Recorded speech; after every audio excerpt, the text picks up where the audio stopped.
Congressman Allen West, how are you, my friend? I'm doing very well, Mark. How are you doing today? I'm very well, thank you. I've decided you are one of my congressmen because I do own land in your district, don't I? Yes, correct. Hope Sound. It's a great honor, my friend. And I was just up there just this evening. All right. How are the people up there? They're great people. Are they with us or against us? They're with us. As a matter of fact, we had a little meet and greet at Harry and the Natives there right off of Federal Highway 1. Oh, that's great. Yeah. Now, Congressman, the libs really despise you, which is one of the reasons I think you're terrific. Now, let me ask you this. What is it that you said that has them all worked up? Well, we had a little listening tour town hall event up at Jensen Beach, and the question was asked of me, did I think that there were Marxist socialists in Congress? And, I ended up bringing up the issue of the Congressional Progressive Caucus and the fact that, back at the turn of the century, communists decided to change their name to progressives, but still the basic principles that they operate under are still the same. And when you really look at the spectrum along the lines of political ideology, there's very little separation. I mean, you can change your name, communist, progressive, Marxist, socialist, statist, as you brought up, but still they are individuals that are anti-individual sovereignty, economic freedom, and limited and fiscal government. And it's interesting, Mark, that here is the Congressional Progressive Caucus, that these are the type of pieces of legislation they brought up on the House floor. They wanted a constitutional amendment to redistribute wealth. That was H.J. Resolution 34. But most of them voted against the balanced budget amendment. They wanted windfall profit taxes and price controls on certain industries. That was H.R. 3784. And they wanted to have higher taxes on those deemed by themselves of the government as earning too much, and that was H.R. 1124. So, these are individuals that really do have, principles that are counter to the fundamental principles of this constitutional republic. Now, I don't hold anything against them if that's what they believe in, but don't get mad at me because I brought it up to the American people because I thought we were supposed to be transparent. Isn't it amazing when you speak the truth how much hell you take for it? I mean, it's amazing. Obviously, these people, you can call them as you have a Fabian socialist, Marxist, a statist, whatever they are. What they are not are capitalists and constitutionalists. So, yeah. And yet they attack you viciously. And you got a few newspapers there that are about as left-wing as they come, too. Yes, we do. But the thing is that, incredibly enough, the media, in their search to try to condemn me or attack me or bring up some type of sensational story, didn't do their due diligence, didn't do their research. As you said, they're just repeaters and they're not reporters.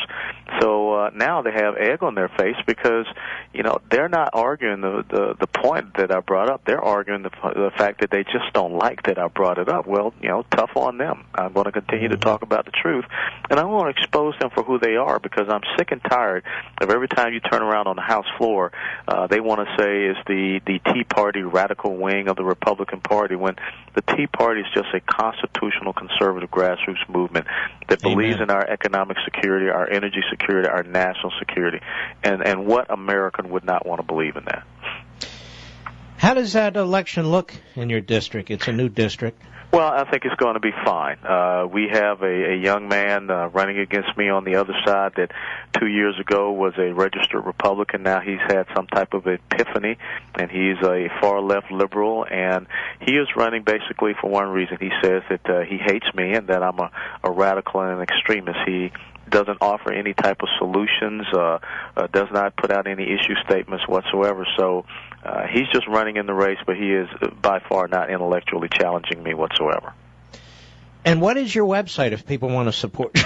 Excuse me. AllenWestForCongress.com, and follow us on Facebook and Twitter, and of course on YouTube. And we're just standing up for the right principles for this country because the president was down here speaking at Florida Atlantic University, and this whole Buffett rule and this whole economic fairness and fair share and shared sacrifice, it is an intellectually dishonest discussion that he's trying to have with the American people. And as you know, the Buffett rule is just smoke and mirrors for him to be the arbiter of fairness as far as, who should be giving more money to his statist dream.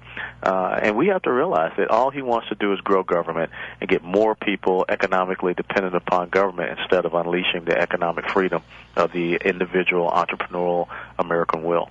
And, those things you just talked about, he never talks about. He never talks about entrepreneurship. He never talks about private property. He never talks about individual liberty. Yeah. He never talks about any of those things, does he? Well, and that's the nature of who they are, Mark. And what we have to do as conservatives and the Republican Party is call them out. Being a communist, progressive, Marxist, socialist, statist, we have to draw the contrast between who we are and what we stand for, and how it relates to the writings of our founding fathers, and how it relates to the classical liberal writings of Locke, Hobbes, Montesquieu, Rousseau, and Voltaire, as opposed to, what they stand for, the writings of Marx, Engels, and Alinsky. Damn, you're good.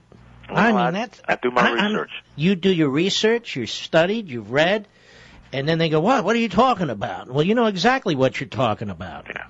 Well, that's the thing. That's the reason why you're talking to the guy that's the number one target for the Democrat Party. Because think about this: why would they hate an African American male born in the inner city, a career military officer, married 23 years, a wife with an MBA and a PhD, two wonderful daughters?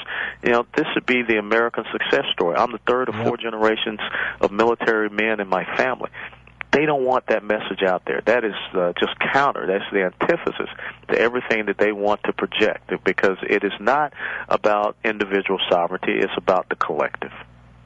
Remind people your district, some of the towns, Hope Sound. What are some of the other towns? Yeah, it is now Congressional District 18, which is the northern part of Palm Beach County. So you got Palm Beach Gardens, Jupiter, Hope Sound, Stewart, that's Martin County, and then it goes into St. Lucie County, which is Port St. Lucie and Fort Pierce. Beautiful country. It is cattle country, citrus country, and it's called the Treasure Coast, and I'm loving it. It's very peaceful, very quiet, beautiful ports up there. As a matter of fact, Saturday night we'll be visiting the Navy SEAL Museum again, and we'll be speaking to the St. Lucie County GOP up in Port St. Lucie. I'll tell you what, Congressman, if you don't mind, if you'll give my call screener, Mike, a number where I can reach you. I said I would do it. I'm a man of my word. I want to come down there and help you raise some bucks one night if you're open to that. Oh, I appreciate it very much, Mark, and I'd look forward to standing side by side with you. It would be my honor. So don't hang up, Congressman. Mike, let's get a number where I can call the congressman directly. God bless you, my friend. Congressman Allen West, how are you, my friend? I'm doing very well, Mark. How are you doing today? I'm very well, thank you. I've decided